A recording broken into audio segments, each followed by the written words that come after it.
بسم الله والحمد لله والصلاة والسلام على سيدنا رسول الله وعلى آله وأصحابه وموالاه ود ተመልካቾች እንግዲህ ረመዳንን አላህ ይቀበላችሁ ዛሬ ደግሞ በ10 الأواخر ዙሪያ ትንሽ እንመካከራለን 10 الأواخر ለምን ካላችሁ የተለየ ክብር አላህ Subhanahu Wa Ta'ala ስለሰጠው ነው በቁርአን በሱና የተለየ ክብር ተሰጥቷታል በቁርአንም አላህ Subhanahu Wa Ta'ala والفجر وليال 10 በንጋት ምላለው በ10 ሌሊቶችም ያለው የረመዳን የመጨረሻዎቹ 10 ሌሊቶች እንደሆኑ ዑለማዎች ይናገራሉ የተለየ ክብር ስላላቸው ማለት ነው ነብያችን ሰለላሁ ዐለይሂ ወሰለም ደግሞ በእነዚህ 10 ሌሊቶች ሙሉ ለሙሉ ወደ መስጂድ ተጠቃለው ገብተው በዒባዳ በዱዓ በዚክርና በሶላት ያሳልፉ እንደነበረ ተነግሯል እሳቸው ብቻ ሳይሆን ባለቤቶቻቸውም አብረው ይገቡ እንደነበረና ኢዕቲካፍ የሚደረገውም በእነዚህ ቀናቶች ውስጥ እንደነበረ በብዙ ዘገባዎች ተገልጿል ከዚህ አንፃር እነዚህ የተለዩ ናቸው ማለት ነው የተለዩ ናቸው ማለት በእነሱ ውስጥ የሚደረገው ዒባዳ ሌላ ጊዜ ከሚደረገው የበለጠ ተስፋ አለው ተቀባይነት ሊኖረው ዱዓውም ተቀባይነት ሊኖረው አላህ ከጊዜያቶች የፈለገውን መምረጥ ይችላል ሌሎችንም ነገሮች ፈጥሮ እንደሚመርጠው ሁሉ يخلق ما يشاء ويختار የሻውን ነገር ይፈጥራል ከዚያም ይመርጣል ብሎ እንደሚናገረው እነዚህን ቀናቶች መርጦ አላህ Subhanahu Wa Ta'ala ልዩ ክብር ሰጥቷቸዋል ይሄ በብዙ አድላዎች የተገለጸ ነገር ነው ከዚህ አንፃር አላህ ረመዳንን መጾም ያሳካለት ሰው በተለይ ደግሞ ይሄንን 10 ቀን ማግኘት የቻለ ሰው እንደታደለ አስቦ በጽናት በቁም ነገር ሊያሳልፋቸው ይገባል በተለይ ደግሞ ለይለቱል ቀድር የምትባለዋም እቺ የተከበረችው ሌሊት የ83 አመት ስራ ያህል ይሆናል በሷ የተሰራ ተብሎ ወይም 1000 ወር ተብሎ የተገነገረላትም ይበልጥ ተስፋ ያላት በዚህ በ10 ቀን ነው በ21ኛው በ23ኛው በ25ኛው በ27ኛው እና በ29ኛው የረመዳን ሌሊቶች እንደሆነ ነው ብዙ ማስረጃዎች የሚያሳዩት ስለዚህ 10ን ቀን ስንቆም እሷንም የማግኘት እድል አለ 10 ቀን በአጠቃላይም የተሰጣቸው ክብር አለ በአኢሻ ሐዲስ እንደመጣው ካነ ረሱሉላህ ሰለላሁ ዐለይሂ ወሰለም اذا دخل العشر الاواخر 10ኛው ቀን የገባ ጊዜ احيا الليل كله وايقظ اهله وجد وشد المئزر አስሮቹ ቀናቶች በሚገቡ ጊዜ ሌሊቱን በሙሉ ነቅተው ያድራሉ መተኛት የሚባል ነገር ከናካቴው ያቆማሉ ማለት ነው ቀን ካልሆነ በስተቀር የተወሰነ ረፍት የሚወስዱት ቤተሰባቸውንም ይቀሰቅሳሉ ይሄ የምርት ጊዜ ነው ገበያው ደርሷል ሐሰናቱ በር ተከፍቷል ጀነት ተከፍቷል አላህ ረህመቱን ያዘነበ ነው የሚያስተኛም አይደለም ኢማን ላለው ሰው ከዚህ አንፃር وأيقظ أهله ቤተሰቦቹን ይቀሰቅሳሉ ሴቶቹን ተነሱ ወደ አላህ ዙሩ ብለው ቅስቀሳ ያደርጋሉ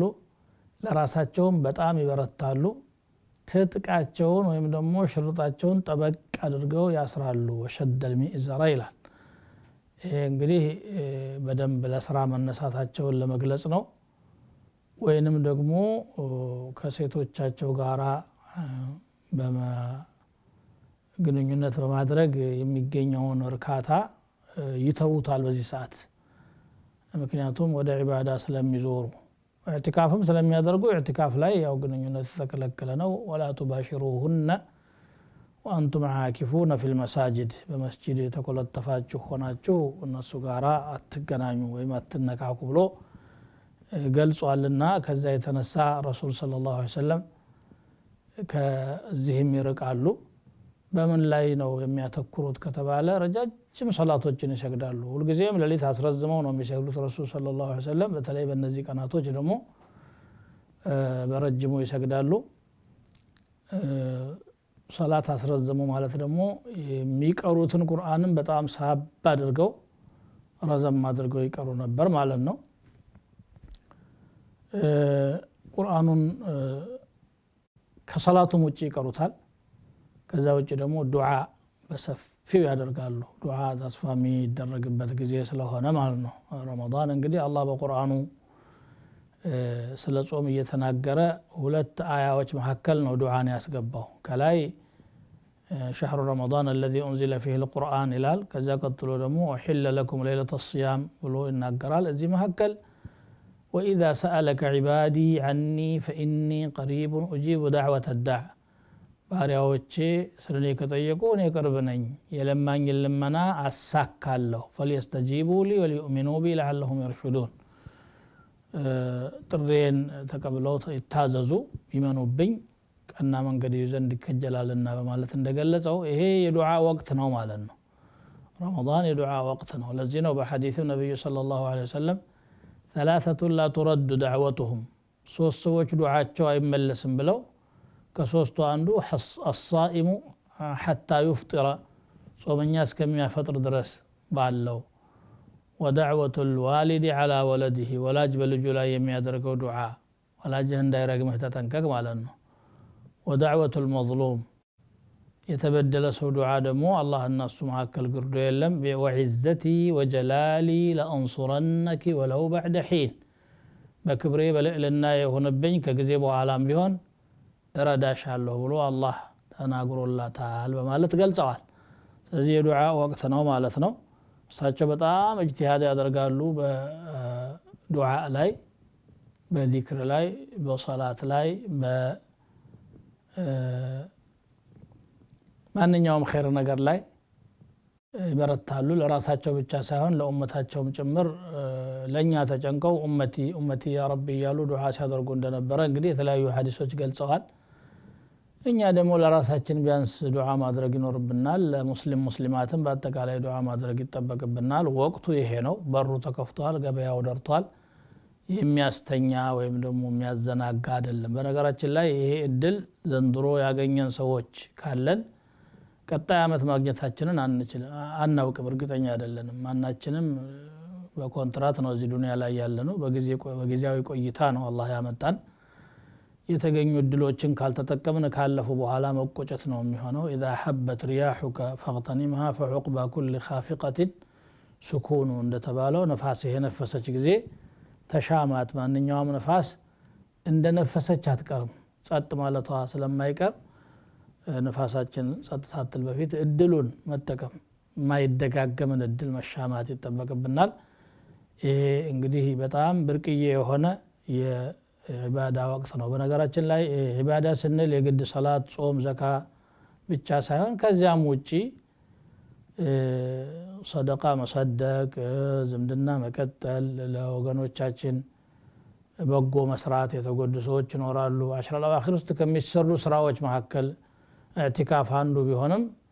ከኢዕቲካፍ ውጪ ያሉ ስራዎችንም መስራት ያስፈልጋል ምናልባት አላህ አሳክቶልን ደግሞ መስጂድ ውስጥ ኢዕቲካፍ ያደረግን ወንድሞችና እህቶች ጥሩ ሰዓት መርጠን ጥሩ ቦታ ላይ ከተገኘም በኋላ በወሬና በዛዛታ ወትሮ የምናወራውን ስለ ንግዱ ስለ ትርፉ ማውራት የለብንም አስር ቀን አላህ ሰጥተናል ይሄ እንግዲህ በእጃችን ያለው ስልክ ሁሉንም ዓለም እጃችን ላይ አድርጎታልና በዛ ባተላይ እንዳንሆን እሱንም ከተጠቀምነው ለቁርአን ለዱዓ ብንጠቀመው የሚል ምክር አለኝ ምክንያቱም ብዙ ሰው መስጂድ ይገባና ልምምድ ስለሌለው ቁርአን ጋር ረጅም ጊዜ ማሳለፍ ግማሽ ጁዝ አንድ ጁዝ ይቀራና ይሰለቸዋል ከሰለቸው ደግሞ እንደገና ወይ የሚያወራው ሰው ይፈልጋል ወይ ደግሞ ሌላ ጫወታ ውስጥ ይገባል እንዲህ ያለ እቺ ብርቅዬ ሰዓት ትባክንበታለች ማባከን የለብንም እንግዲህ ከ160 ቀናት መካከል 10 ቀን ነው ጓዛችንን ተቀለን የገባነው ለዛውም ስንቶቻችን ነን ወደዚያ የገባነው እቺን በቁም ነገር እንድናሳልፋት አሽራ አልአዋኺር ማለት በጣም ብርቅ ወቅት ነው ሰሃቦችም ትኩረት ሰጥተው ዒባዳ ያደርጉበት የነበረ ወቅት ነው እና ዑመር ኢብኑ ኸጣብ ሌሎችም በቃ መስጂድ ተክለል ብለው ገብተው እያለቀሱ ነው እነሱ ነገሩ ገብቷቸዋልና አምረው ወደ አላህ ዙረው ታቢዖችም ይሄው ነው እንግዲህ በማንኛውም ዘመን ያሉ ዑለማኡል ዓሚሊን አላህ የሚፈሩ አዋቂዎች ሁሉ ያወቀን ጨነቀው እንዲሉ በጣም የአኺራ ጉዳይ ስለሚያሳስባቸው